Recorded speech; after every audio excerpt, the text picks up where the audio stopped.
नमस्कार, जय हिंद, वंदे मातरम दोस्तों। मैं नवदीप सिंह तक्षशिला बुंदेलखंड में आपका एक बार फिर से स्वागत करता हूं। तो जैसा कि आप देख रहे हैं, शिक्षक भर्ती संबंधी बड़ी अपडेट है आप सभी के लिए।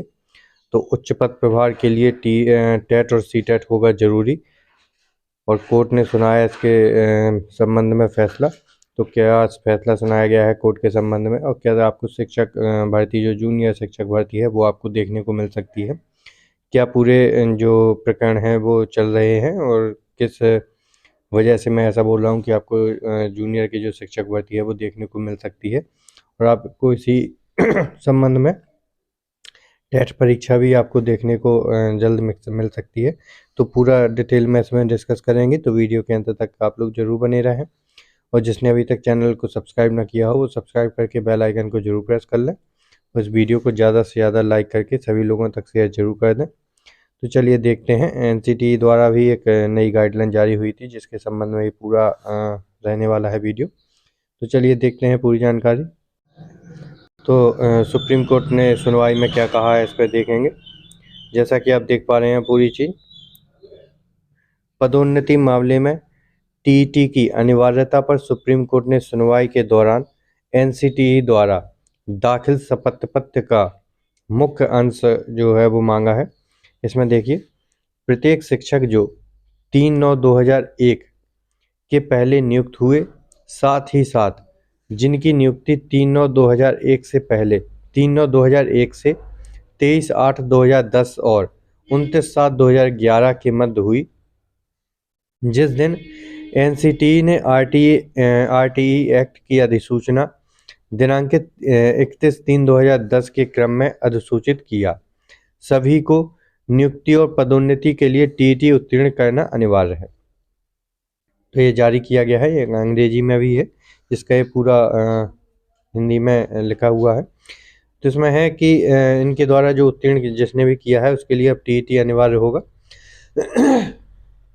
कोर्ट द्वारा भी कह दिया गया है, उस पर कोई लोग याचिका भी नहीं दायर कर सकते, क्योंकि जो आपका एनसीटी है ये आपकी जो नियम है वो बना सकता है, और इसके जो नियम है इसमें कोई भी हस्तक्षेप नहीं कर सकता कि ये नहीं होना चाहिए, या अगर कोई भी बिल्कुल सही तरीके से नियम बनता है। क्योंकि एनसीटी एक ऐसी संस्था है जो शिक्षकों की गुणवत्ता है वो तय करती है कि किस प्रकार के शिक्षक, क्या क्या उनकी क्वालिफिकेशन होनी चाहिए, वो एनसीटी द्वारा ही तय की जाती हैं। तो अब एनसीटी द्वारा कह दिया गया है कि जो भी अब शिक्षक हैं सभी को टेट पास होना चाहिए। कि अगर जो आपके प्राइमरी शिक्षक हैं उनको अब आपको पता है कि अब जो उच्च पद प्रभार की प्रक्रिया चलेगी, तो उस संबंध में जो प्राइमरी शिक्षक हैं इनको जूनियर में प्रमोट किया जाएगा।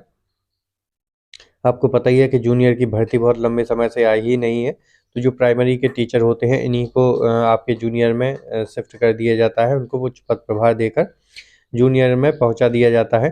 तो अब जो एनसीटी द्वारा है इसके द्वारा बोल दिया गया है कि जो प्राइमरी टीचर हैं अगर इनको जूनियर में जाना है तो इनको टेट पास होना चाहिए। कौन सा? TET pass. तो अब जिनकी नौकरी पहले से कार्यरत है प्राइमरी शिक्षक में, उसके अपने कार्यकाल के दौरान, अपने टीचिंग के कार्यकाल के दौरान जो टेट परीक्षा है उसको पास कर पाना थोड़ा कठिन हो जाता है।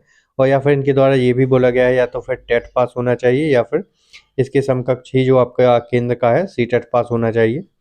तो सीटेट परीक्षा, आपको पता है सीटेट परीक्षा का रिजल्ट क्या आता है आपका, इस बार 16% इसका रिजल्ट आया था।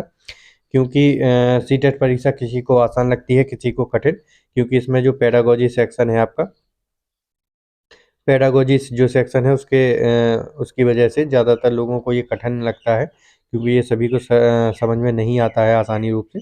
और जिसको भी ये समझ में आता है वो आराम से जो सीटेट परीक्षा है वो पास कर लेता है।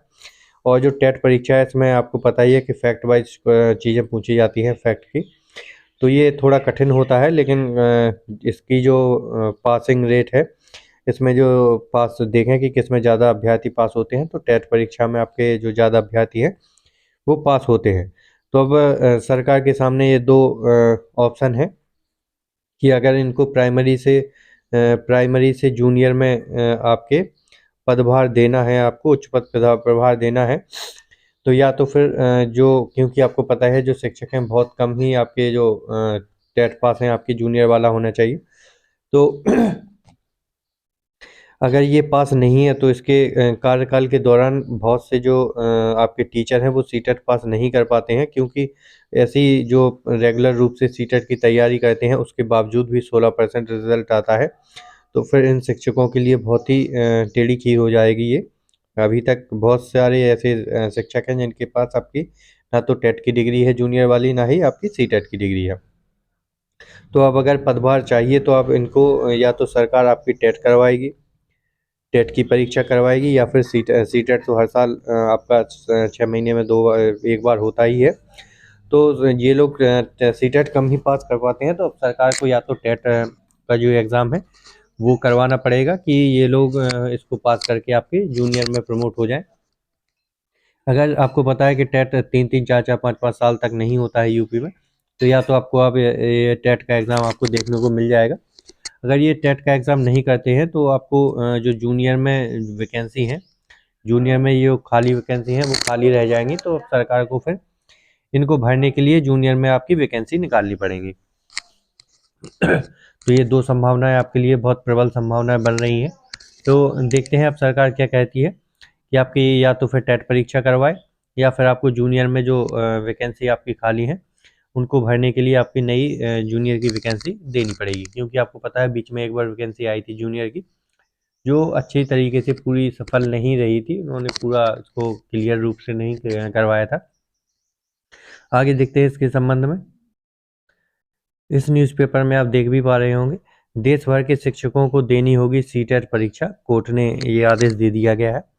इसमें देखते हैं, बिना कोई दक्षता परीक्षा दिए अरसे से निजी या सरकारी स्कूल में पढ़ा रहे देश भर के शिक्षकों को के लिए अब केंद्रीय शिक्षक पात्रता परीक्षा सीटेट के पास करना जरूरी होगा। दिल्ली हाईकोर्ट ने आदेश में कहा कि कोई भी शिक्षक इस पात्रता कहा कि इस पात्रता परीक्षा को उत्तीर्ण किए बगैर अपनी सेवा आगे बरकरार नहीं रख पाएगा। वहीं नई नियुक्तियों की में भी इस नियम का पालन किया जाना जरूरी होगा। हाईकोर्ट का यह आदेश देश भर में तकरीबन 5 लाख शिक्षकों पर असर डाल सकता है। मुख्य न्यायाधीश देवेंद्र कुमार उपाध्याय या न्यायमूर्ति तुषार राव गेडेला की पीठ ने राष्ट्रीय अध्यापक शिक्षक परिषद (एनसीटीई) को कहा कि 4 सप्ताह के भीतर देश भर में इस परीक्षा का आयोजन को लेकर योजना तैयार करें। इस कार्य योजना की विस्तृत जानकारी एक हलफनामे के तौर पर पेश की जाए। पीठ ने कहा कि 8वीं कक्षा तक के शिक्षकों की नियुक्ति व पुराने शिक्षकों की सेवा बरकरार रखने की सख्त कदम उठाने ही होंगे। तो ये एनसीटी द्वारा ये आपका जारी हुआ था, और एनसीटी द्वारा भी कह दिया गया था। तो अब टेट पास जरूरी आपका जल्द ही आपको टेट देखने को मिल जाएगा, या फिर आपको सरकार को जूनियर में आपकी वैकेंसी निकालनी ही पड़ेगी। तो जूनियर में वैकेंसी निकालने का थोड़ा कम ही चांस है, तो इसमें संबंध में टेट पास करवा सकते हैं।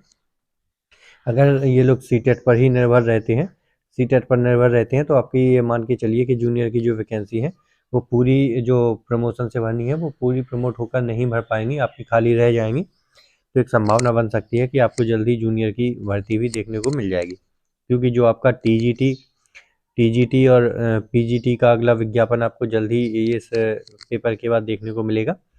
तो उसी के साथ आपको ये भी हो सकता है कि आपको जल्दी देखने को मिले। बीच में मैंने बताया था उत्तर प्रदेश शिक्षा आयोग द्वारा जो बैठक में करवाई गई थी, फिर से आपकी वैकेंसी मांगी गई थी कि कौन से आपके विभाग में कितनी वैकेंसी खाली है, कितने लोगों को प्रमोट होना है, कितने लोग आपके सेवानिवृत्त हो रहे हैं। तो पूरी जानकारी उनके द्वारा मांगी गई थी। तो एक पॉजिटिव साइन है सभी के लिए। तो इस वीडियो को ज़्यादा से ज़्यादा सभी लोगों तक शेयर जरूर कर दें। जैसे ही और कोई नई जानकारी आती है मैं आप तक जरूर पहुंचा दूंगा। मिलते हैं अगली वीडियो में। जय हिंद दोस्तों।